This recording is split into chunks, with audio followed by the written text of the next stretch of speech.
एला नामक हाथी को जंगल में अपने दोस्तों के साथ खेलना बहुत पसंद था। एक धूप भरे दिन वह अपने सबसे अच्छे दोस्त मैक्स बंदर से मिली, जो एक पेड़ से झूल रहा था।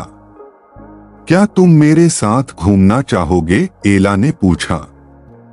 मैक्स ने उत्सुकता से सहमति जताई। घूमते घूमते उनकी मुलाकात सैम नामक सांप से हुई, जो एक खोखले लॉग में फंसा हुआ था। एला ने सैम को बाहर निकालने के लिए अपनी सूंड का इस्तेमाल किया। धन्यवाद दोस्तों, सैम ने राहत महसूस करते हुए कहा। तीनों ने अपना रोमांच जारी रखा, एक छिपे हुए झरने की खोज की।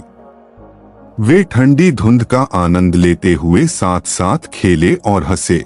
जैसे ही सूरज ढलने लगा, एला के दोस्तों ने उसे अब तक के सबसे अच्छे दिन के लिए धन्यवाद दिया। एला मुस्कुराई, अपने दोस्तों के साथ मजा साझा करने से खुश थी। उस दिन से एला, मैक्स और सैम ने जंगल में एक साथ कई और रोमांचक रोमांच किए।